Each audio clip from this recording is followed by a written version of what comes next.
Jack London. John Griffith Jack London was an American author, journalist, and social activist. He was a pioneer in the then-burgeoning world of commercial magazine fiction and was one of the first fiction writers to obtain worldwide celebrity and a large fortune from his fiction alone.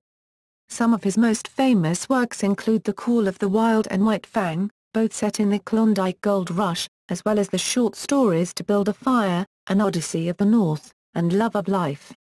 He also wrote of the South Pacific in such stories as The Pearls of Parlay, and The Heathen, and of the San Francisco Bay Area in The Sea Wolf.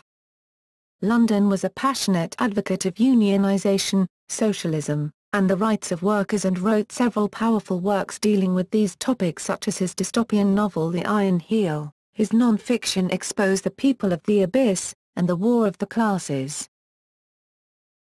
Family. Jack London's mother, Flora Wellman, was the fifth and youngest child of Pennsylvania canal builder Marshall Wellman and his first wife, Eleanor Garrett Jones. Marshall Wellman was descended from Thomas Wellman, an early Puritan settler in the Massachusetts Bay Colony. Flora left Ohio and moved to the Pacific Coast when her father remarried after her mother died. In San Francisco, Flora worked as a music teacher and spiritualist claiming to channel the spirit of an Indian chief. Biographer Clary Storrs and others believe London's father was astrologer William Chaney. Flora Wellman was living with Chaney in San Francisco when she became pregnant. Whether Wellman and Chaney were legally married is unknown. Most San Francisco civil records were destroyed by the extensive fires that followed the 1906 earthquake. Nobody knows what name appeared on his birth certificate. Storrs notes that in his memoirs, Chaney refers to London's mother Flora Wellman as having been his wife. He also cites an advertisement in which Flora called herself Florence Wellman Chaney. According to Flora Wellman's account, as recorded in the San Francisco Chronicle of June 4, 1875, Chaney demanded that she have an abortion. When she refused, he disclaimed responsibility for the child. In desperation, she shot herself. She was not seriously wounded, but she was temporarily deranged. After giving birth, Flora turned the baby over to ex-slave Virginia Prentice, who remained a major maternal figure throughout London's life. Late in 1876, Flora Wellman married John London, a partially disabled Civil War veteran, and brought her baby John, later known as Jack, to live with the newly married couple. The family moved around the San Francisco Bay Area before settling in Oakland, where London completed grade school. In 1897, when he was 21 and a student at the University of California, Berkeley, London searched for and read the newspaper accounts of his mother's suicide attempt and the name of his biological father. He wrote to William Chaney, then living in Chicago. Chaney responded that he could not be London's father because he was impotent. He casually asserted that London's mother had relations with other men and averred that she had slandered him when she said he insisted on an abortion. Chaney concluded that he was more to be pitied than London. London was devastated by his father's letter. In the months following, he quit school at Berkeley and went to the Klondike. Early life. London was born near 3rd and Brannan Streets in San Francisco. The house burned down in the fire after the 1906 San Francisco earthquake. The California Historical Society placed a plaque at the site in 1953. Although the family was working class, it was not as impoverished as London's later accounts claimed. London was essentially self-educated. In 1885, London found and read Udder's long Victorian novel Signer. He credited this as the seed of his literary success. In 1886, he went to the Oakland Public Library and found a sympathetic librarian, Ina Coolbrith, who encouraged his learning. She later became California's first poet laureate and an important figure in the San Francisco literary community. In 1889, London began working 12 to 18 hours a day at Ickmet's cannery. Seeking a way out, he borrowed money from his black foster mother Virginia Prentice, bought the sloop Razzle Dazzle from an oyster pirate named French Frank, and became an oyster pirate. In his memoir, John Barleycorn, he claims to have stolen French Frank's mistress Mamie. After a few months, his sloop became damaged beyond repair. London became hired as a member of the California Fish Patrol. In 1893, he signed on to the sealing schooner Sophie Sutherland, bound for the coast of Japan. When he returned, the country was in the grip of the Panic of '93 and Oakland was swept by labor unrest. After grueling jobs in a jute mill and a street railway power plant, he joined Kelly's army and began his career as a tramp. In 1894, he spent 30 days for vagrancy in the Erie County Penitentiary at Buffalo, New York. In The Road, he wrote, "Manhandling was merely one of the very minor unprintable horrors of the Erie County Pen. I say imprintable. And in justice I must also say undescribable. They were unthinkable to me until I saw them, and I was no spring chicken in the ways of the world and the awful abysses of human degradation. It would take a deep plummet to reach bottom in the Erie County Pen, and I do but skim lightly and facetiously the surface of things as I there saw them." After many experiences as a hobo and a sailor, he returned to Oakland and attended Oakland High School. He contributed a number of articles to the high school's magazine, The Aegis. His first published work was Typhoon Off the Coast of Japan, an account of his sailing experiences. As a schoolboy, London often studied at Arnold's First and Last Chance Saloon, a portside bar in Oakland. At 17, he confessed to the bar's owner, John Arnold, his desire to attend university and pursue a career as a writer. Arnold lent London tuition money to attend college. London desperately wanted to attend the University of California, Berkeley. In 1896, after a summer of intense studying to pass certification exams, he was admitted. Financial circumstances forced him to leave in 1897 and he never graduated. No evidence suggests that London wrote for student publications while studying at Berkeley. While at Berkeley, London continued to study and spend time at Arnold's saloon, where he was introduced to the sailors and adventurers who would influence his writing. In his autobiographical novel, John Barleycorn, London mentioned the pub's likeness 17 times. Arnold's was the place where London met Alexander MacLean, a captain known for his cruelty at sea, on whom the protagonist in London's novel The Sea Wolf, Wolf Larson, is based. Arnold's First and Last Chance Saloon is now unofficially named Jack London's Rendezvous in his honor. Gold Rush and first success. On July 12, 1897, London, aged 21, and his sister's husband Captain Shepherd sailed to join the Klondike Gold Rush. This was the setting for some of his first successful stories. London's time in the Klondike, however, was detrimental to his health. Like so many other men who were malnourished in the goldfields, London developed scurvy. His gums became swollen, leading to the loss of his 4 front teeth. A constant gnawing pain affected his hip and leg muscles, and his face was stricken with marks that always reminded him of the struggles he faced in the Klondike.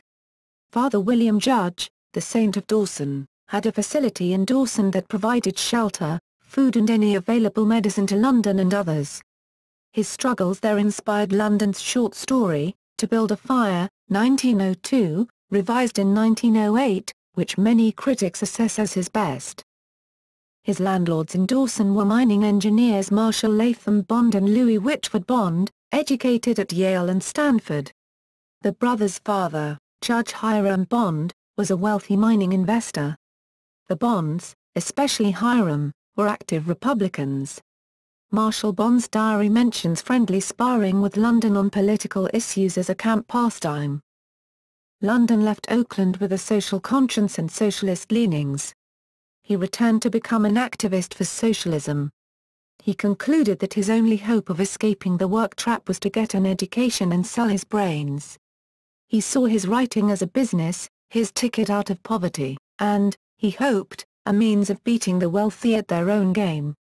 On returning to California in 1898, London began working deliberately to get published, a struggle described in his novel, Martin Eden, serialized in 1908, published in 1909.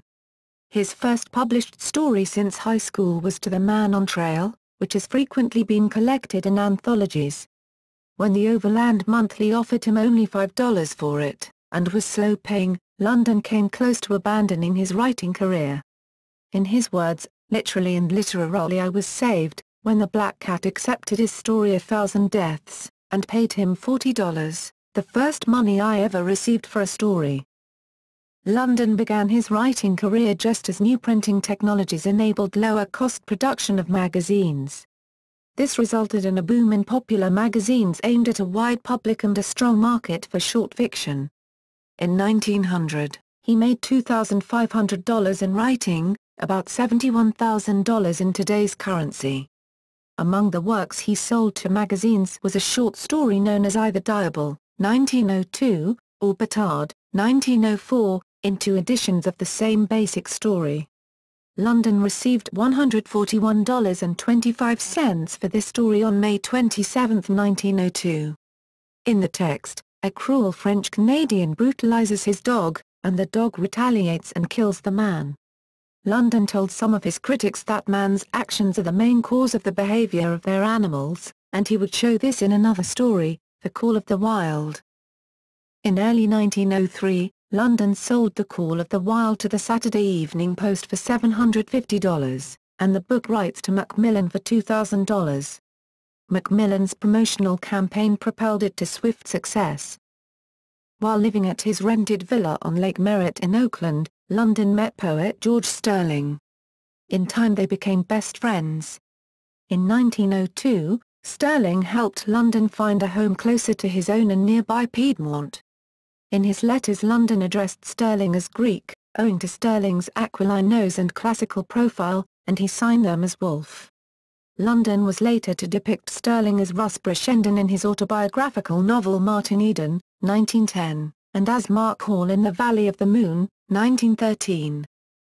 In later life London indulged his wide-ranging interests by accumulating a personal library of 15,000 volumes. He referred to his books as the tools of my trade. First marriage 1900 to 1904. London married Elizabeth Bessie Madron on April 7, 1900, the same day The Son of the Wolf was edited. Bess had been part of his circle of friends for a number of years. She was related to stage actresses Minnie Madron Fisk and Emily Stevens.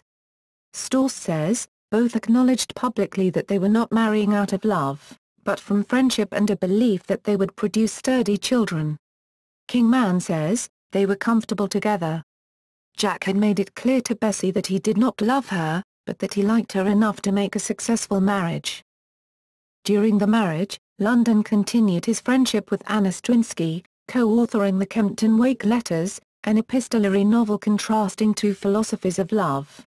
Anna, writing Dane Kempton's letters, arguing for a romantic view of marriage, while London, writing Herbert Wake's letters, argued for a scientific view, based on Darwinism and eugenics. In the novel, his fictional character contrasted two women he had known. London's pet name for Bess was Mother Girl, and Bess's for London was Daddy Boy. Their first child, Joan, was born on January 15, 1901 and their second, Bessie, later called Becky, on October 20, 1902. Both children were born in Piedmont, California. Here London wrote one of his most celebrated works, The Call of the Wild. While London had pride in his children, the marriage was strained. Kingman says that by 1903, the couple were close to separation as they were extremely incompatible.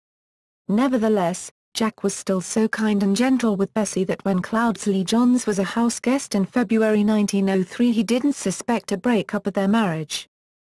London reportedly complained to friends Joseph Noel and George Sterling. Storrs writes that these were code words for fear that was consorting with prostitutes and might bring home venereal disease. On July 24, 1903, London told Bessie he was leaving and moved out.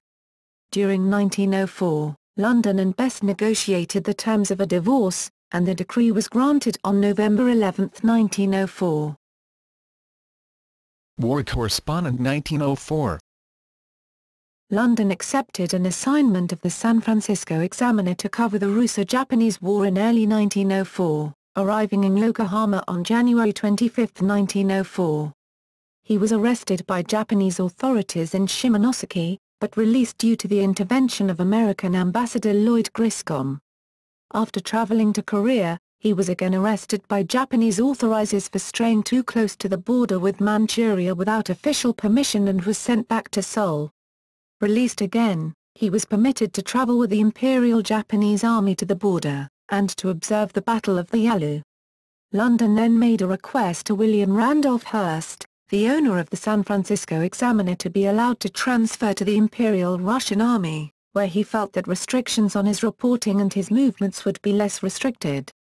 However, before this could be arranged, he was arrested for a third time in 4 months, this time for assaulting his Japanese assistants, whom he accused of stealing the fodder for his horse.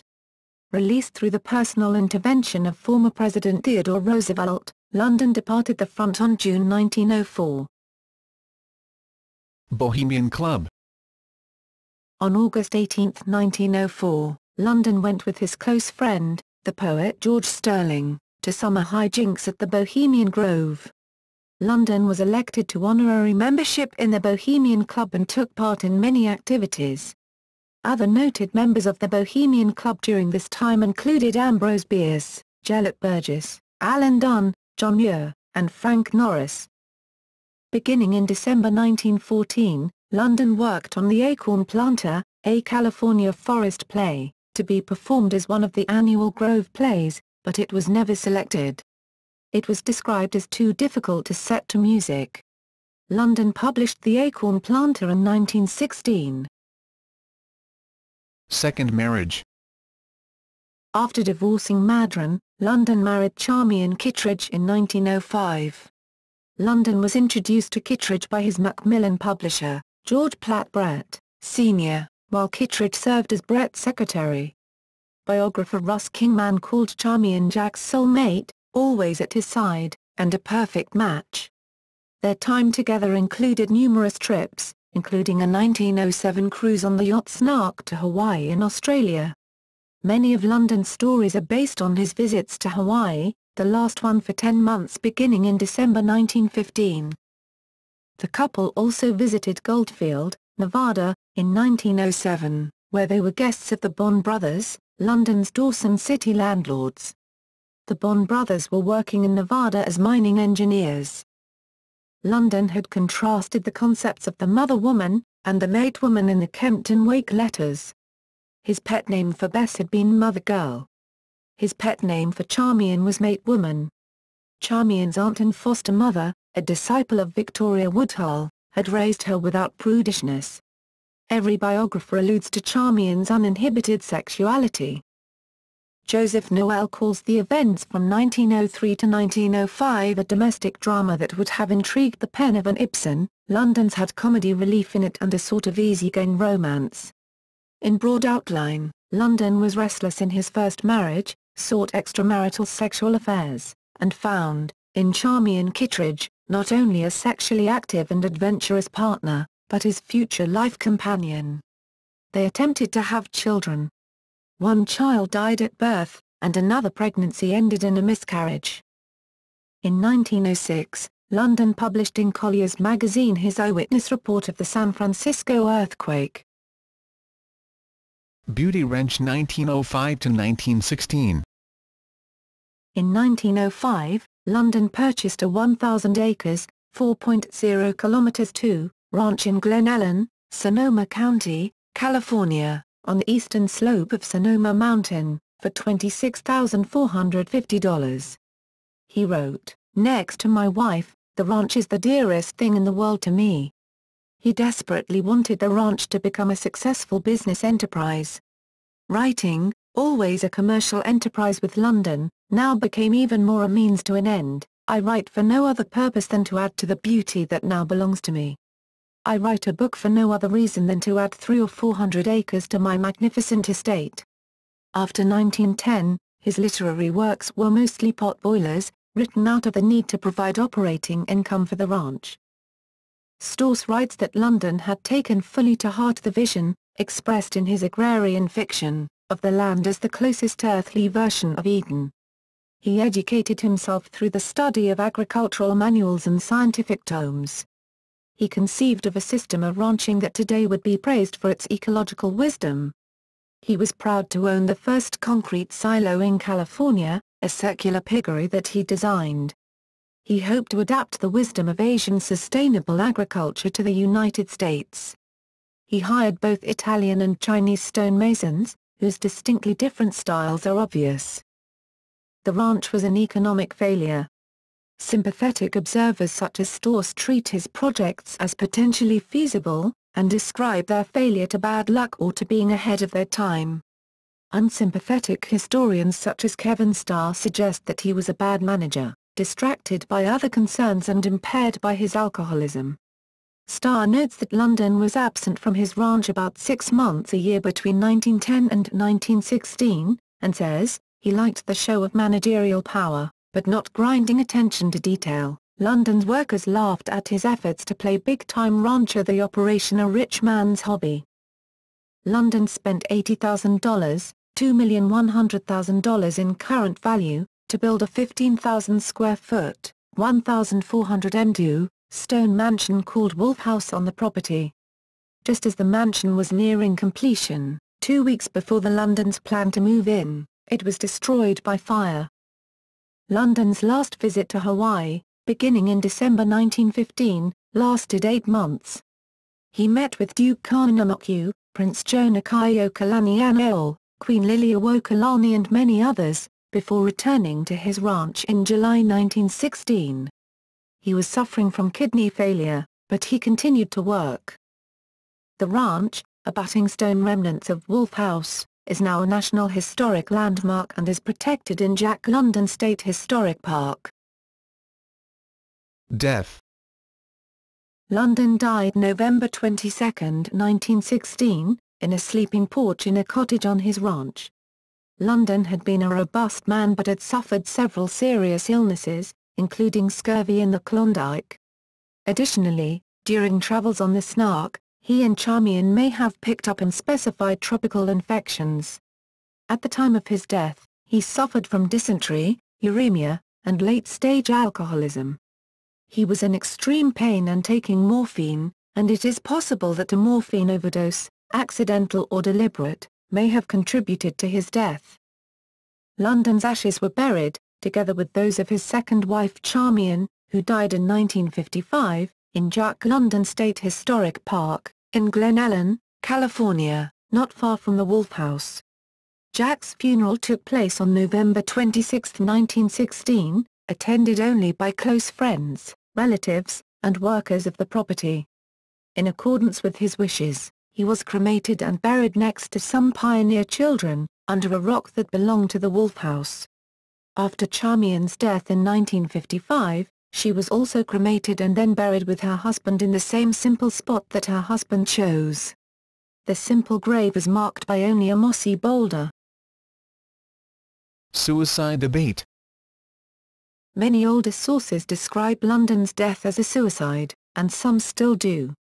This conjecture appears to be a rumor, or speculation based on incidents in his fiction writings. His death certificate gives the cause as uremia, following acute renal colic, a type of pain often described as the worst pain ever experienced, commonly caused by kidney stones. Uremia is also known as uremic poisoning.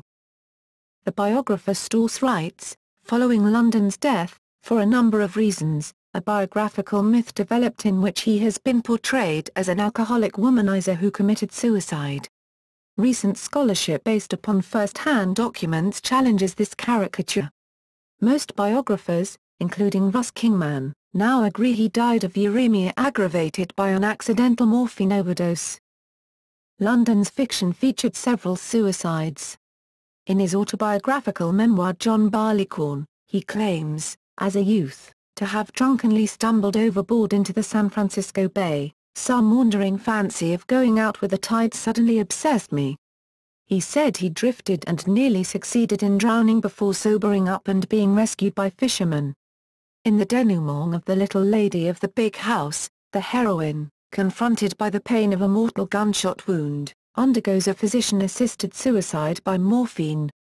Also, In Martin Eden, the principal protagonist, who shares certain characteristics with London, drowns himself. Accusations of plagiarism. London was vulnerable to accusations of plagiarism, both because he was such a conspicuous, prolific, and successful writer and because of his methods of working. He wrote in a letter to Elwin Hoffman, "Expression, you see, with me, is far easier than invention."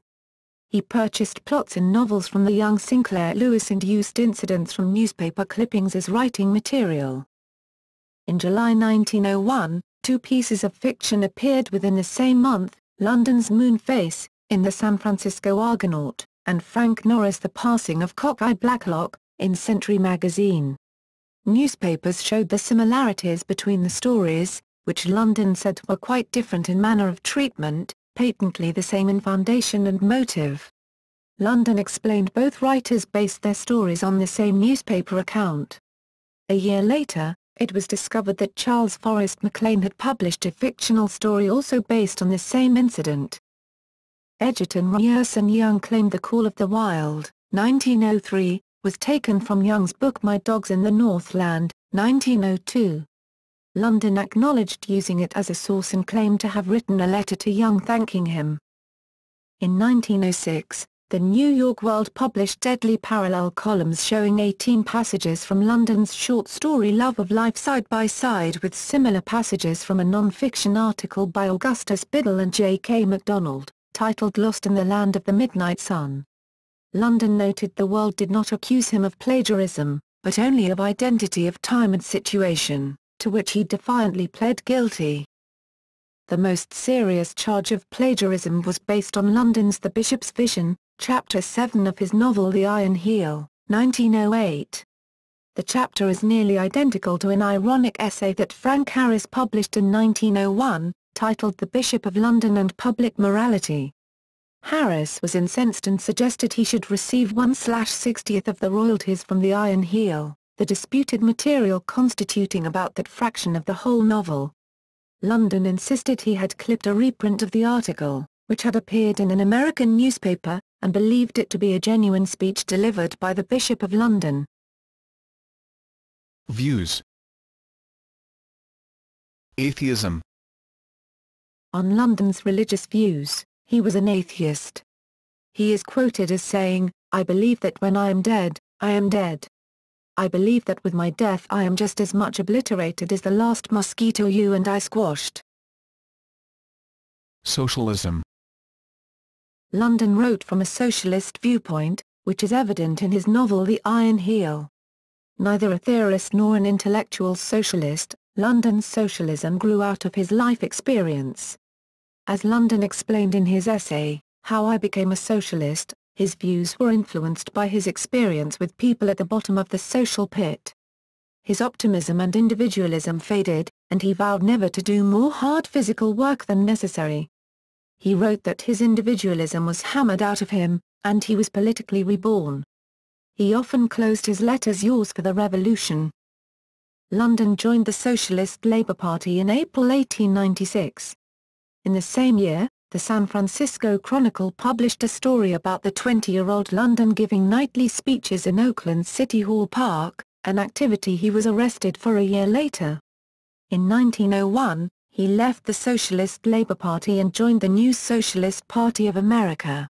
He ran unsuccessfully as the high-profile socialist nominee for mayor of Oakland in 1901, receiving 245 votes, and 1905, improving to 981 votes, toured the country lecturing on socialism in 1906, and published two collections of essays about socialism, The War of the Classes, 1905, and Revolution, and Other Essays, 1906. Storrs notes that London regarded the Wobblies as a welcome addition to the socialist cause, although he never joined them in going so far as to recommend sabotage. Storrs mentions a personal meeting between London and Big Bill Haywood in 1912. In his late, 1913, book The Cruise of the Snark, London writes, about appeals to him for membership of the Snark's crew from office workers and other toilers, who longed for escape from the cities, and of being cheated by workmen. In his Glen Ellen Ranch years, London felt some ambivalence towards socialism and complained about the inefficient Italian labourers in his employ. In 1916, he resigned from the Glen Ellen chapter of the Socialist Party, but stated emphatically he did so because of its lack of fire and fight, and its loss of emphasis on the class struggle. In an unflattering portrait of London's ranch days, California cultural historian Kevin Starr refers to this period as post-socialist, and says, by 1911, London was more bored by the class struggle than he cared to admit. Starr maintains London's socialism. George Orwell, however, identified a fascist strain in London's outlook. Racial views. London shared common Californian concerns about Asian immigration and the Yellow Peril, which he used as the title of a 1904 essay. This theme was also the subject of a story he wrote in 1910 called The Unparalleled Invasion. Presented as a historical essay narrating events between 1976 and 1987, the story describes a China with an ever-increasing population taking over and colonizing its neighbors, with the intention of taking over the entire Earth. The Western nations respond with biological warfare and bombard China with dozens of the most infectious diseases. Many of London's short stories are notable for their empathetic portrayal of Mexican, the Mexican, Asian, the Chinoyo, and Hawaiian, Kulo the leper characters. London's war correspondence from the Russo-Japanese War, as well as his unfinished novel Cherry, show he admired much about Japanese customs and capabilities, which has led to big popularity of London, considered a Japanophile, among the Japanese, who consider themselves rather positively portrayed by him. In London's 1902 novel Daughter of the Snows, the character Fauna Wells has a speech about Teutonic virtues in contrast to the characteristics of other races. The scholar Andrew Ferrer, in a long essay exploring the complexity of London's views, says there is no doubt that Fauna Wells is acting as a mouthpiece for London in this passage. London's 1904 essay, The Yellow Peril, criticizes Asians. He admits, it must be taken into consideration that the above postulate is itself a product of Western race egotism, urged by our belief in our own righteousness and fostered by a faith in ourselves which may be as erroneous as our most fond race fancies. In Kulo the Leper, London describes Kulo, who is a Hawaiian leper, and thus a very different sort of Superman than Martin Eden, and who fights off an entire cavalry troop to elude capture, as indomitable spiritually, a magnificent rebel.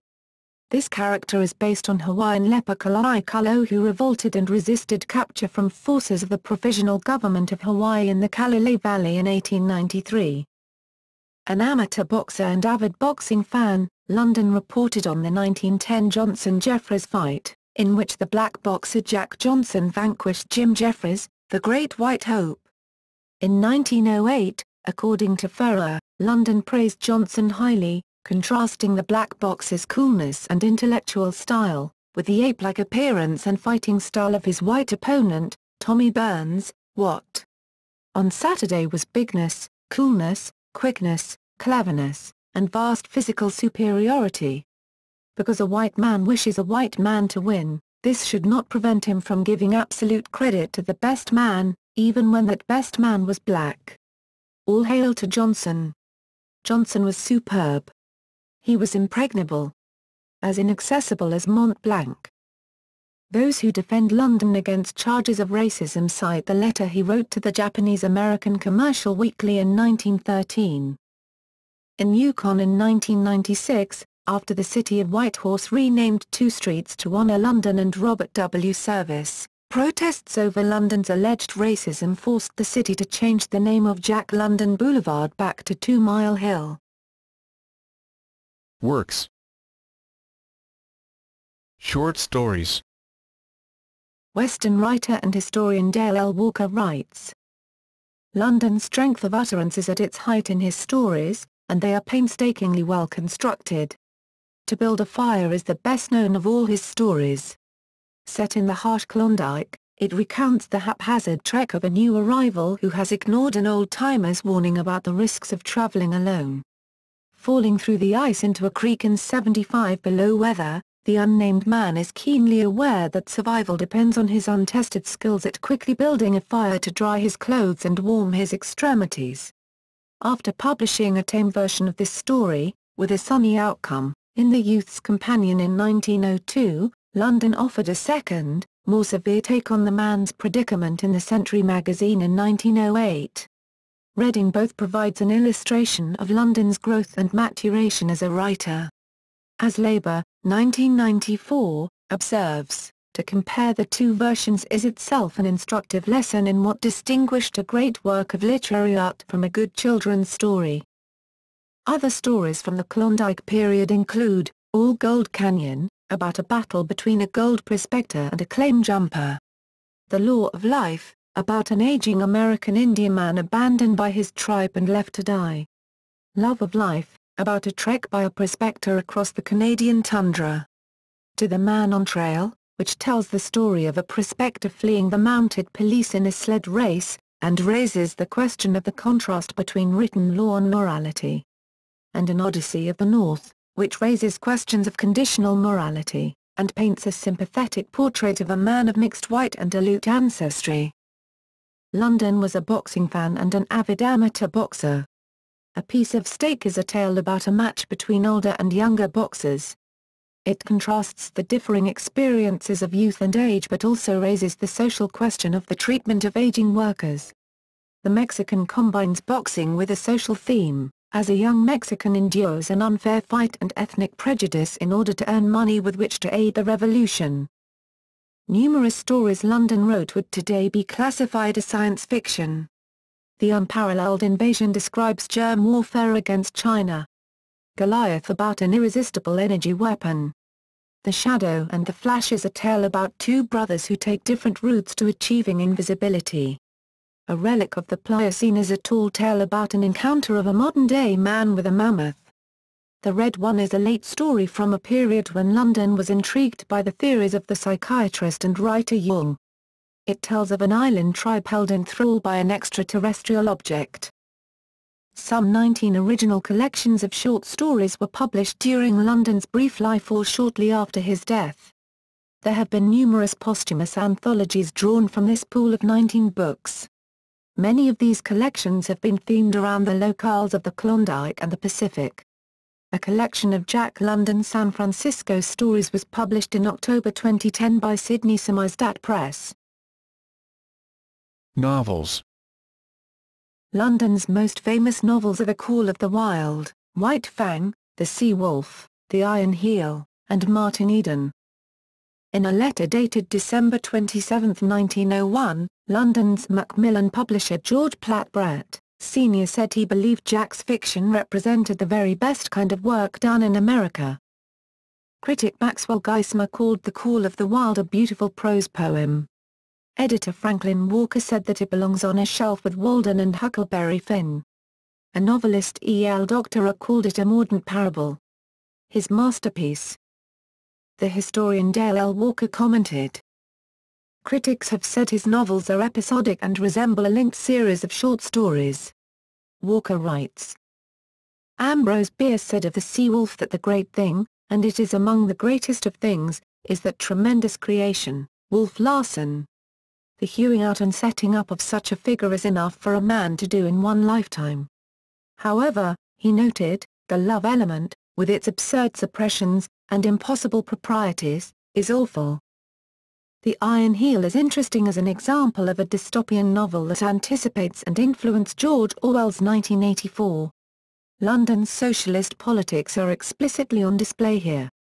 The Iron Heel meets the contemporary definition of soft science fiction. Apocrypha. Jack London Credo. London's literary executor, Irving Shepherd, quoted a Jack London credo in an introduction to a 1956 collection of London stories. The biographer Storrs notes that the passage has many marks of London style, but the only line that could be safely attributed to London was the first. The words Shepherd quoted were from a story in the San Francisco Bulletin, December 2, 1916 by journalist Ernest J. Hopkins, who visited the ranch just weeks before London's death. Storrs notes even more so than today journalists' quotes were unreliable or even sheer inventions, and says no direct source in London's writings has been found. However, at least one line, according to Storrs, is authentic, being referenced by London, and written in his own hand, in the autograph book of Australian suffragette Vida Goldstein. Furthermore, in his short story By the Turtles of Tasman, a character, defending her ne'er-do-well grasshopperish father to her ant-like uncle, says, "My father has been a king. He has lived. Have you lived merely to live? Are you afraid to die?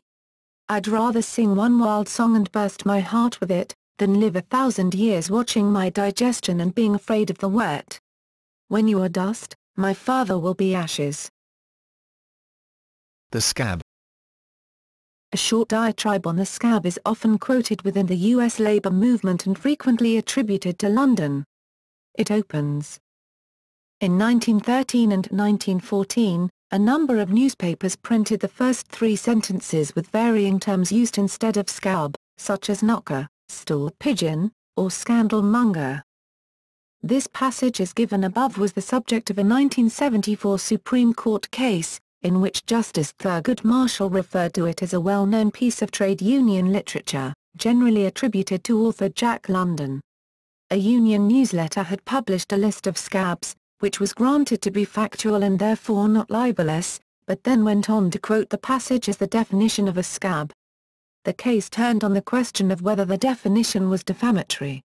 The court ruled that Jack London's definition of a scab is merely rhetorical hyperbole, a lusty and imaginative expression of the contempt felt by union members towards those who refused to join, and as such was not libelous and was protected under the First Amendment.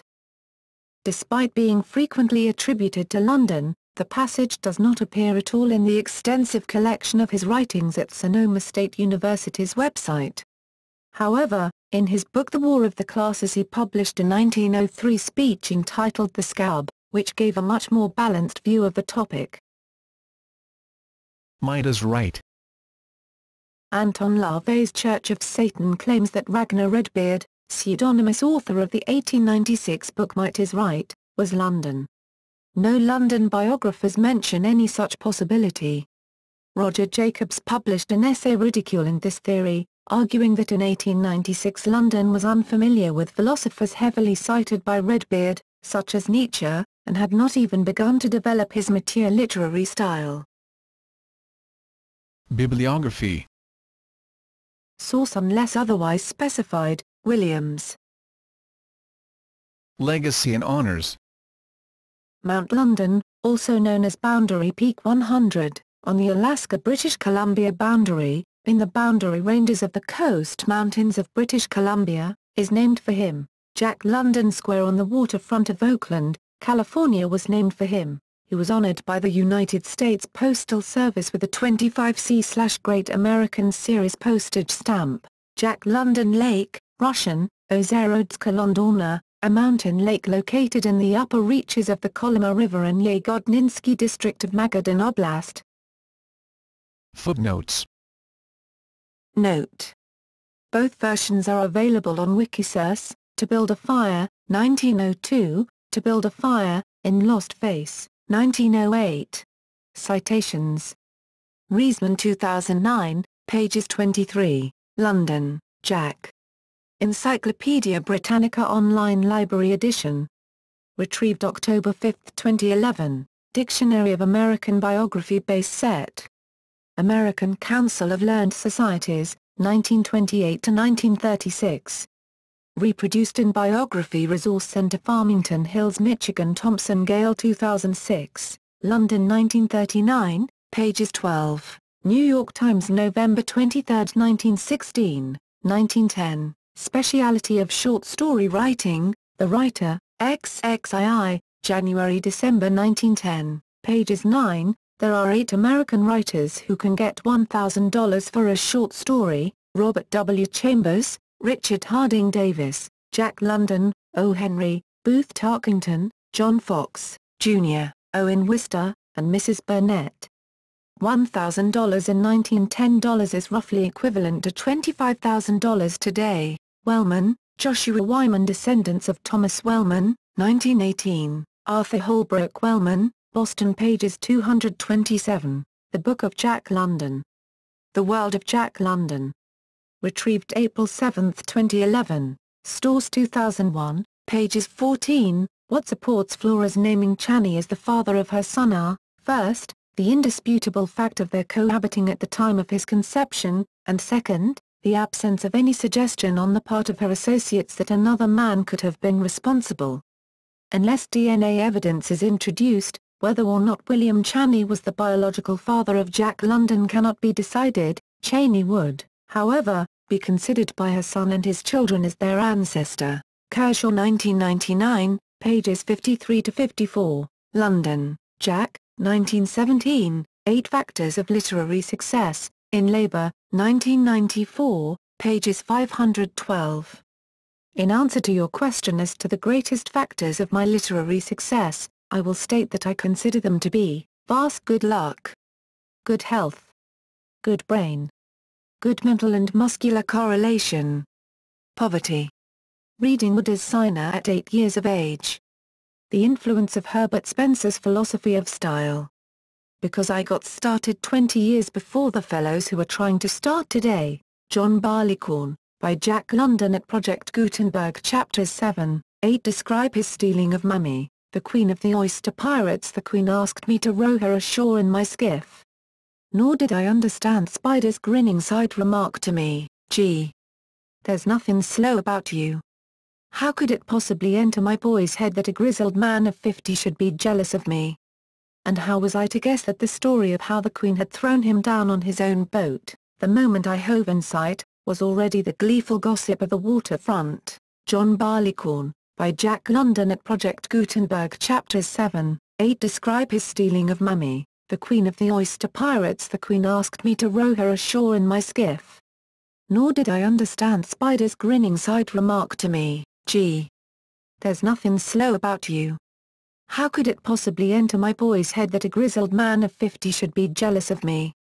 And how was I to guess that the story of how the Queen had thrown him down on his own boat, the moment I hove in sight, was already the gleeful gossip of the waterfront? London 1939, pages 41, Kingman 1979, pages 37, it was said on the waterfront that Jack had taken on a mistress.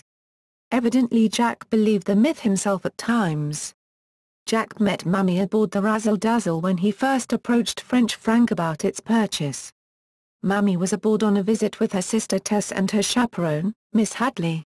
It hardly seems likely that someone who required a chaperone on Saturday would move aboard as mistress on Monday. Charmian K. London, August 1, 1922. The first story written for publication. Sonoma County, California, jacklondons.net. Kingman 1979, pages 67, McGillivray, Don, April 2009. Captain Alex McLean. University of Washington Press. ISBN 978-0-7748-1471-3. Retrieved October 6, 2011, McGillivray, Don, March 19, 2008. Captain Alex McLean, PDF. ISBN 978-0-7748-1471-3. Retrieved October 6, 2011, footnote 55 to Batard. jacklondons.net. Retrieved August 29, 2013. First published as Diable, a Dog, The Cosmopolitan, v. 33, June 1902, 218-226. This tale became Batard in 1904 when included in FM. The same story, with minor changes, was also called Batard, when it appeared in the Sunday Illustrated magazine of the Memphis, Tennessee. Commercial Appeal, September 28, 1913, pages 7-11. London received $141.25 for this story on May 27, 1902. Best dog story ever written, Call of the Wild, excerpted from Kingman 1979, Hamilton, 1986, as cited by other sources, Stores 2001, pages 61, both acknowledged that they were not marrying out of love. Kingman 1979, pages 98, Stores 2001, pages 66, Mommy Girl and Daddy Boy, Kingman 1979, pages 121, Noel 1940, pages 150, She's Devoted to Purity, Stores 2001, pages 80, Devoted to Purity. Code Words, Kingman 1979, pages 139, Kauner, Rotem, 2006. Historical Dictionary of the Russo-Japanese War.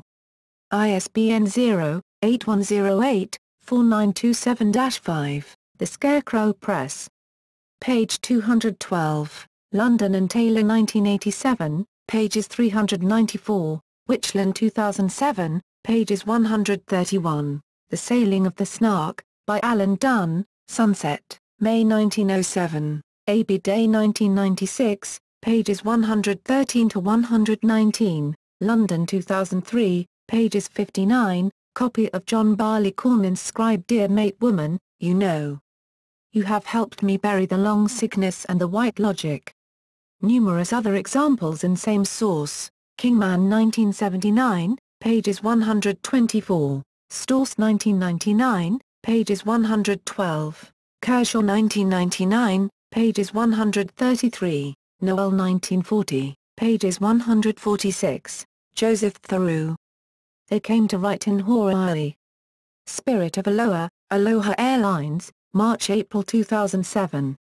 He said, life's not a matter of holding good cards, but sometimes playing a poor hand well. His last magazine piece was titled My Hawaiian Aloha. His final, unfinished novel, Eyes of Asia, was set in Hawaii. Jack London. My Hawaiian Aloha. From Stories of Hawaii, Mutual Publishing, Honolulu, 1916. Reprinted with permission in Spirit of Aloha, November-December 2006. On this day, November 23, 1916, obituary, Jack London dies suddenly on ranch. The New York Times. Retrieved January 6, 2014, Columbia Encyclopedia. Jack London, beset in his later years by alcoholism and financial difficulties, London committed suicide at the age of 40. The Jack London Online Collection, Jack London's Death Certificate, Mayo Clinic, 2008. Kidney Stone Channel. U.S. News & World Report. Retrieved April 23, 2008, The Jack London Online Collection, Biography, Did Jack London Commit Suicide?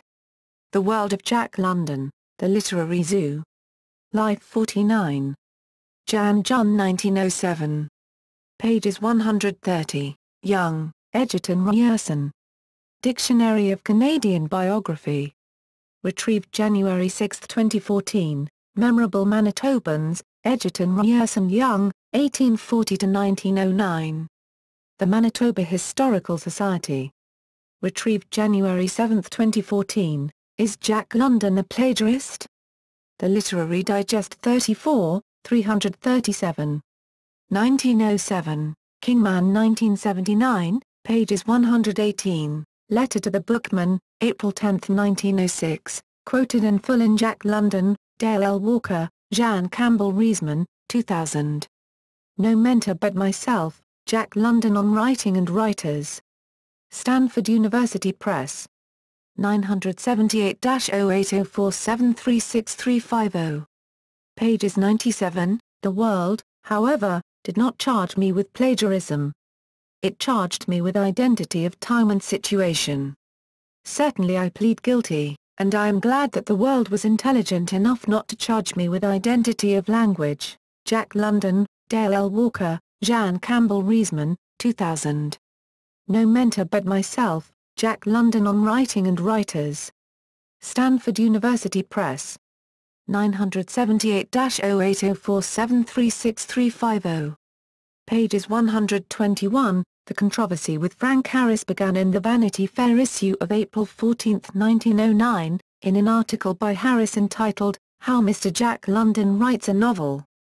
Using parallel columns, Harris demonstrated that a portion of his article, The Bishop of London and Public Morality, which appeared in a British periodical, The Candid Friend, on May 25, 1901, had been used almost word for word in his 1908 novel, The Iron Heel. Stuart Gable, 2012.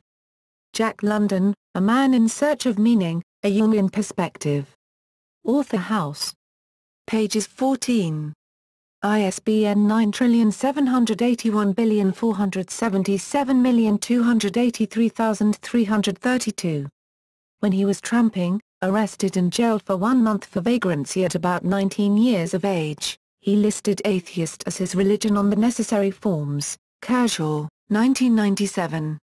Access state equals requires all equals, help, Who's Who in Hell, a handbook and international directory for humanists, free thinkers, naturalists, rationalists, and non-theists.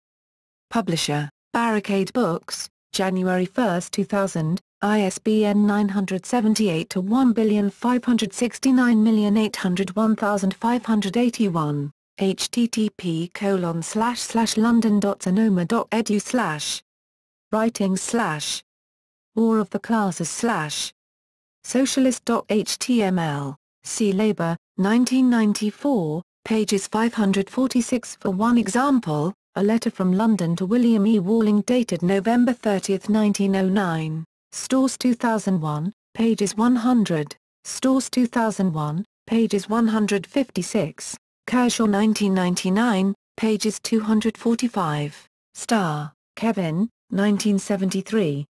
Americans and the California Dream. Oxford University Press. ISBN 0-19-501-644-0. Retrieved March 2, 2013, George Orwell, 2000. George Orwell, My Country Right or Left, 1940-1943. David R. Godine. Pages 31, A.B. The Jack London Online Collection, The Yellow Peril, The Jack London Online Collection, The Unparalleled Invasion, Jack London's WAR, Dale L. Walker, The World of Jack London, www.jacklondons.net. According to London's reportage, the Russians were sluggish in battle, while the Japanese understand the utility of things. Reserves they consider should be used not only to strengthen the line, but in the moment of victory to clinch victory hard and fast. Verily, nothing short of a miracle can wreck a plan they have once started and put into execution. Jan Campbell Reisman, University of Georgia Press, 2009, pages 323-324. Andrew J. Furrer, High Beam Research, Studies in American Fiction, September 22, 1994. Jack London on the Fight, The Argus, Monday 28 December 1908. Labour, Earl, Robert C. Lates, 3, and I. Marlowe Shepard, The Letters of Jack London, Volume 3, 1913-1916. Stanford University Press, 1988. Pages 1219, Letter to Japanese American Commercial Weekly, August 25, 1913. The races of mankind will grow up and laugh their childish quarrels. Lundberg, ABC. Dale L. Walker, Jack London, The Stories, The World of Jack London, Jack London, San Francisco Stories, edited by Matthew Asprey. Preface by Roger Jacobs. These are the 5 novels selected by editor Donald Pizer for inclusion in the Library of America series. Kershaw 1999, pages 109, Letters of Ambrose Bierce, ed. St. Joshi, Tiambak Sunan Joshi, David E. Schultz, Columbus, Ohio State University Press, 2003. Orwell, The Authorized Biography by Michael Sheldon, HarperCollins. ISBN 978-006-092161-3. A.B. The Jack London Online Collection, Credo, A.B. Thurgood Marshall, June 25, 1974. Letter Carriers v. Austin, 418 U.S. 264, 1974. Retrieved May 23, 2006. Callan, Claude, 1913, Cracks at the Crowd, Fort Worth Star-Telegram, December 30, 1913, pages 6, Seth the Raw Review. After God had finished making the rattlesnake, the toad and the vampire, he had some awful substance left, with which he made the knocker. Were it not for being irreverent, we would suggest that he was hard up for something to do when he made any of those pests you call his handiwork, the food for your think tank. The Macon Daily Telegraph, August 23, 1914, pages 3, Madame Gain is found guilty. Jury decides woman conducted house of ill fame at the Clifton Hotel, the Duluth News-Tribune, February 5, 1914, pages 12, TWH. 1914, Review of the Masonic Country Press, the Eastern Star. The New Age magazine, a monthly publication devoted to Freemasonry and its relation to present-day problems, published by the Scottish Rite of Freemasonry for the Southern jurisdiction of the United States. June, 1917, pages 283, Scandalmonger. After God had finished making the rattlesnake, the toad and the vampire, he had some awful substance left, with which he made a scandalmonger. A scandalmonger is a two-legged animal with a corkscrew soul, a water-sogged brain and a combination backbone made of jelly and glue. Where other men have their hearts, he carries a tumor of decayed principles. When the scandalmonger comes down the street, honest men turn their backs, the angels weep tears in heaven, and the devil shuts the gates of hell to keep him out. Anon, http://london.sonoma.edu/ Writings/ War of the Classes/ Scab.html, Jacobs 1999, ABCDEFGHIJKL. The Jack London Online Collection, Writings, How I Became a Socialist. The Comrade, an illustrated socialist monthly. Volume 2, Number 6, March, 1903, Jack London, Books. Amazon.com, September 9, 2009. Retrieved August 26, 2011, London, Mount. BC Geographical Names. http://apps.gov BC Car Pub BC GNWS Names /21188